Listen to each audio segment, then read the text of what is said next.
Good day to you all. Our journey today takes a look at the extraordinary story of the Russian defector and ex-Intel officer Gleb Karakulov. Gleb Karakulov is a Russian engineer and defector who attained the rank of captain in a field unit of the Presidential Communications Department of the secret FSO, Foreign Service Officers. He was responsible for establishing secure communications for the Russian President and Prime Minister. Karakulov flew with his wife and daughter to Turkey. He is in hiding with his family and is one of the highest ranking Russians to defect over the Russian invasion of Ukraine. Here we have a reaction video featuring Gleb Karakulov's story and his views on President Putin. Karakulov tells of President Putin's strict quarantine and says he has lost touch with the world and is a war criminal. Here's the reaction video now.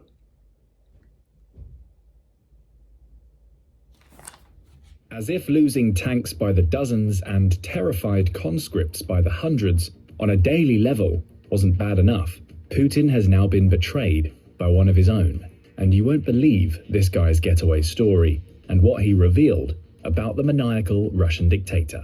Here's the thing. When you're fighting a war, information is everything. The more you know, the more effective you'll be on the battlefield. And if you're looking for an edge over your enemy, the best intelligence often comes from the source you least expect.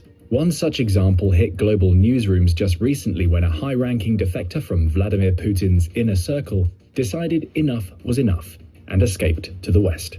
How did he do it? Why did he do it? And most importantly, what did he reveal about Putin the leader and the state of his forces in Ukraine? Join us today and find out. In mid-October 2022, Gleb Karakulov, a member of Putin's elite personal security service, concocted a daring plan.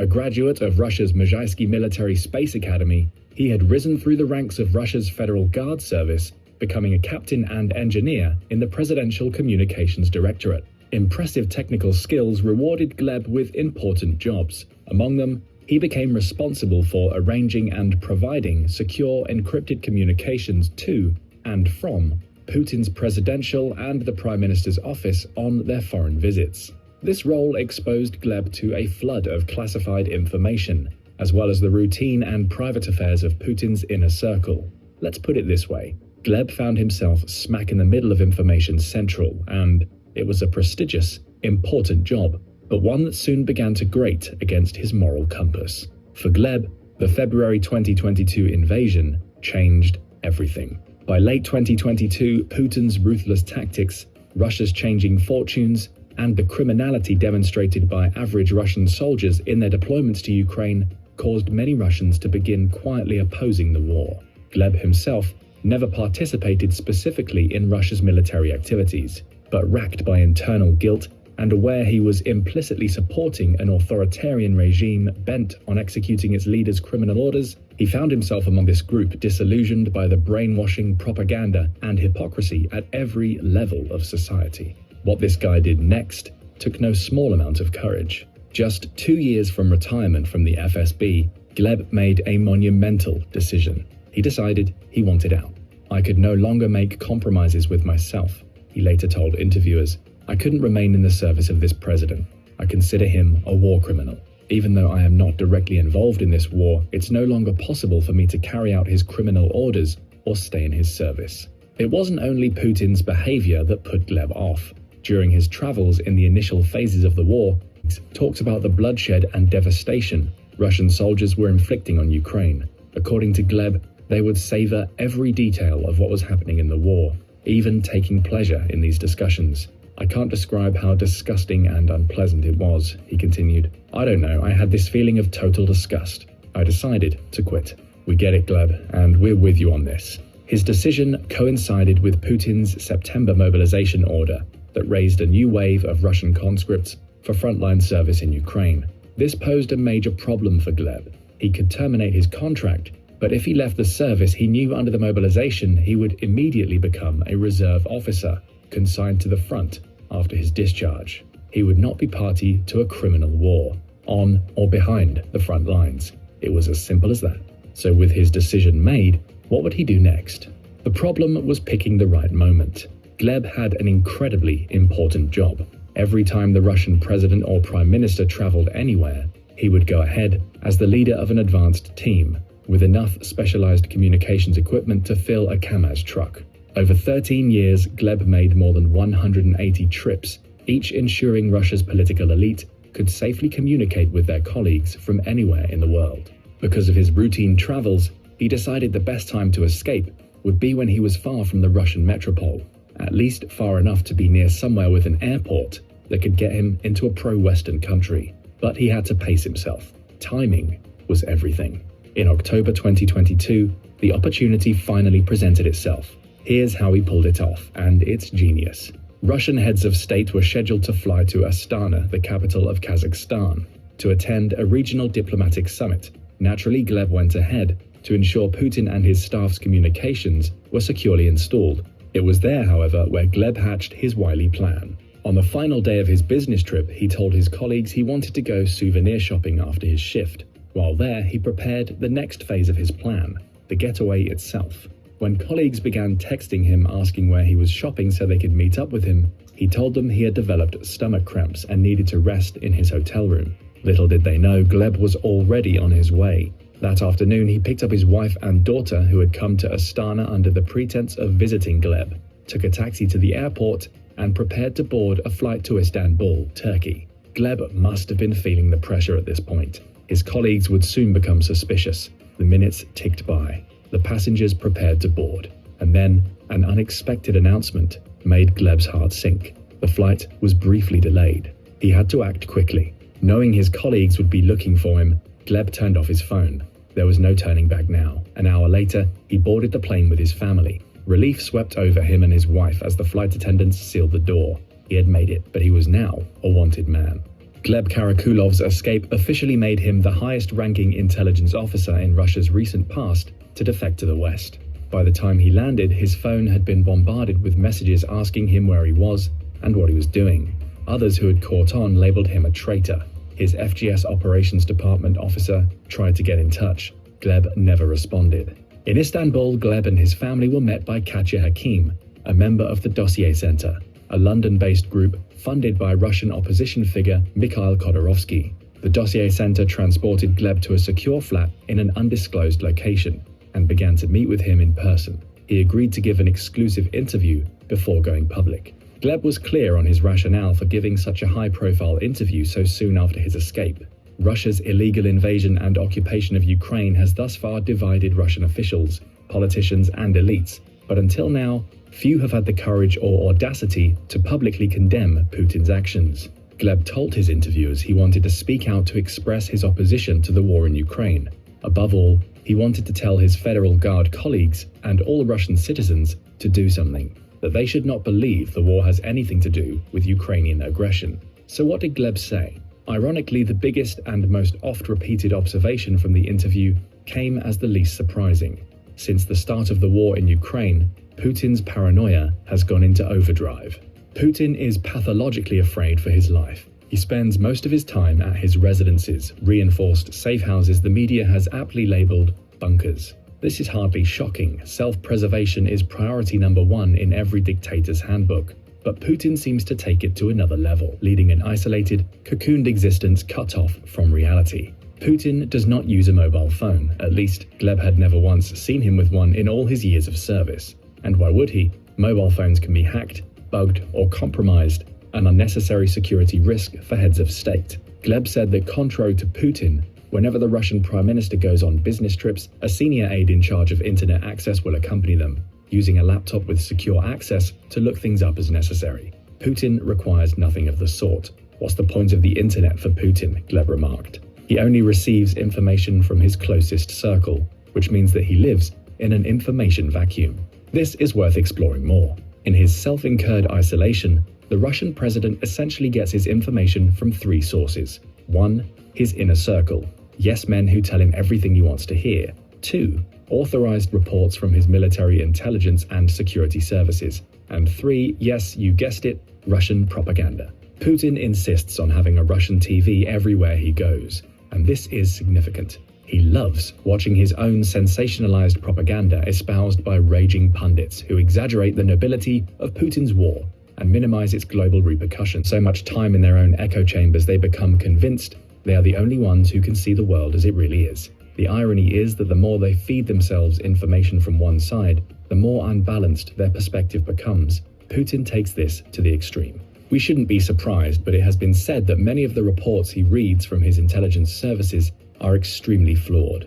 Allegedly, an FGS report issued before the war claimed the Ukrainian people would greet Russian troops as liberators, something we now know turned out to be completely false. But this report was apparently a key factor in Putin's decision to invade to begin with, a misguided venture that has resulted in the deaths of hundreds of thousands of people with no end in sight. Putin's paranoia manifests itself in other ways too. According to Gleb, Putin is so self-isolating he continues to observe strict quarantine procedures, interweaving peak pandemic COVID precautions into his own personal security routine.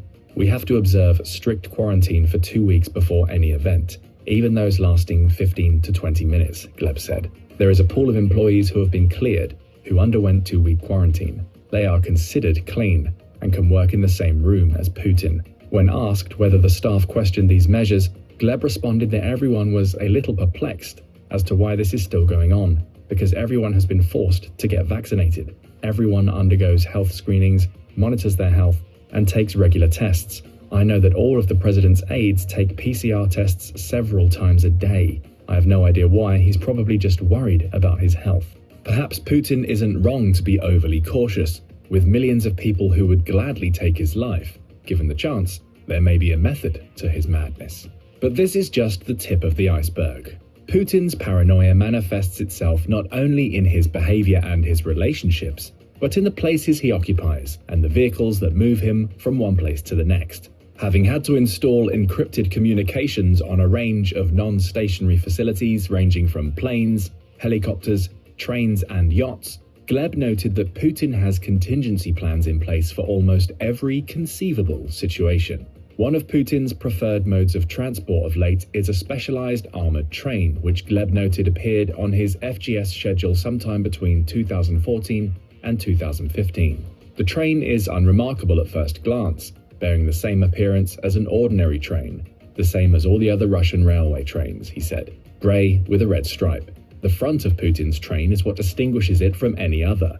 Its two-engine cars constitute the main armored element, bulkier and beefier than traditional engines. These contain encrypted communication systems and armored plating. Putin frequently uses the train for travel, but it enables him to hide in plain sight. Planes show up on certain services and networks, whereas a train, how many of these grey trains are there? Most importantly, they cannot be tracked on any information resource. It's done for stealth purposes. Between August and September 2021, Putin began using his train far more regularly. The FGS guards had to be quarantined for 2 weeks prior to any journey. Putin's background as a KGB agent certainly informs his paranoia playbook. For example, he has a unique way of staving off eavesdroppers and bugs when he travels abroad. He takes a soundproof telephone booth with him everywhere he goes, ensuring he can speak with complete confidentiality. When asked about the booth, Gleb said it is bulky. It's a cube about 2.5 meters high. Inside there is a workstation and a telephone, which one can use to talk without fear of those conversations being overheard or read by foreign intelligence. On top of this, like any head of state, Putin has contingency plans in place in case an attempt is made on his life. Gleb said that on a visit to Kazakhstan, he and his team rigged up a communications array in a bunker under the Russian embassy as an added precaution. It's a kind of paranoia. You are on another state's soil, Gleb observed, questioning Putin's motives. The state is the summit's convener, providing all the security. The embassy territory itself is also guarded, another precaution to ensure the president can be whisked to a safe location in a flash. Were a nuclear exchange ever to take place, Putin would likely take shelter in his airborne bunker, a modified 4-engined Ilyushin Il-86 jetliner known as the Flying Kremlin, or more colloquially, Putin's doomsday plane. The aircraft was designed during the Cold War to protect Russian leadership in a worst-case scenario, with in-air refueling capabilities, no external windows save those in the cockpit, and a modified radome. With a special communications array protruding from its fuselage, Putin's secure aerial command post is designed to withstand extreme weather and electromagnetic and nuclear blasts. The United States also has a 4-plane fleet of similar aircraft, most notably a modified Boeing 747 known as the E-4B Night Watch,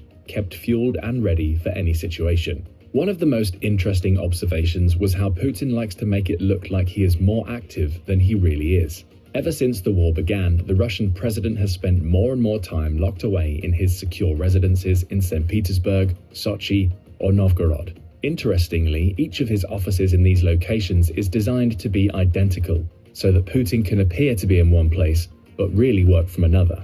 There were times when I know he was in Sochi. The TV is on in the background, the news is on, and they show him conducting a meeting in Novo Ogariovo. So I asked a colleague in Sochi, has he left already? No, he says, he's still here. The guy used to joke that when Putin was in Sochi, they would deliberately pretend that he was leaving. They would bring a plane, a motorcade would set off, while in actual fact, he would stay in Sochi. This is a ruse to confuse foreign intelligence in the first place, and secondly to prevent any attempts on his life. Speaking of Putin being active or not, with all the rumors about his health decreasing over the past few years, you may be wondering about his physical shape. Here's the scoop. One of the informant's most surprising revelations has to do with Putin's physical fitness. Many have long suspected that Putin has been in bad shape. Videos showing the Russian president's unnatural arm and leg twitching and alarming facial expressions fuel the fire of speculation. Some believe he has early-onset Parkinson's disease. Others posit it as blood cancer, but Gleb cast doubts on these claims. I can tell you that I went on many business trips with him, and he went on many trips before 2020. After that, he stayed in his bunker and maybe made just 1, maximum 3 business trips a year. Given the fact that there have been many business trips, only 1 or 2 were cancelled because of his health. When asked to clarify, Gleb added that over a span of 13 years since 2009, just 2 back-to-back business trips were cancelled owing to illness. He is in better health than many other people of his age, he said, citing his annual medical checkups. Vladimir Putin is probably not going to die anytime soon, a dossier center analyst told a CNN reporter. Gleb spoke to Putin's work ethic. He is a hard worker, sometimes working until 2 or 3 a.m. on business trips and holding meetings abroad in the middle of the night to coincide with daytime hours in Moscow. Okay, so far we've learned a lot about the Russian dictator and his creepy little habits. So what does this lunatic actually have planned for Ukraine? Gleb confessed that while he believed Putin would do something in Ukraine, he never believed it would evolve into a full-scale war. To him, something happened. The energetic and active former head of the FSB and prime minister turned president, once involved in global affairs, suddenly shut himself off from the world in 2020, erecting all kinds of barriers, the quarantine, the information vacuum. His reality became distorted. A sane person in the 21st century who looks objectively at everything happening in the world, let alone who can predict developments, at least in the medium term, would not have allowed this war to happen, Gleb claims. His dismay that nearly all of his FGS colleagues maintained unwavering support for Putin as the war escalated is palpable in his interview.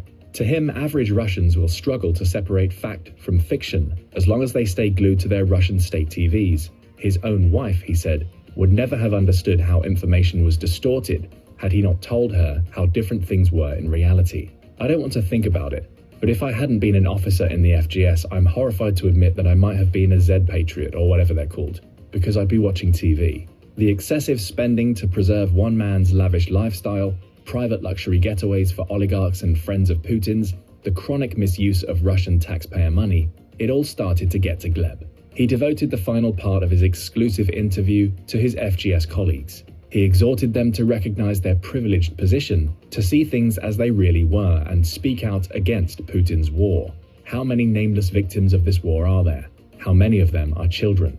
How many more such victims are required before you stop putting up with it? What is happening now in Ukraine, all this destruction, this war of aggression, terrorism, and genocide of all Ukrainian people, all this is a criminal offense. Our president has become a war criminal. you have to stop following these criminal orders. But the most important motive for him remains his family. I consider it my goal that my child does not know these horrors of war, so that the state, which interferes in every possible way in the upbringing of children, does not touch her, so that she can grow up in a calm environment and will be able to grow up as a person and realize herself. It is a dignified, noble, and honorable cause. We hope that in time Gleb's decision to defect will be vindicated in Ukraine's assured sovereignty and the end of Putin's war as we know it. And that was the story of Gleb Karakulov. I hope you found it interesting. We're going to try and get lots more world affairs for you, especially the Ukraine-Russian war. TCSS, take care, stay safe. And if you like the videos, please subscribe. It does help the journeys go along. Until the next time, bye for now.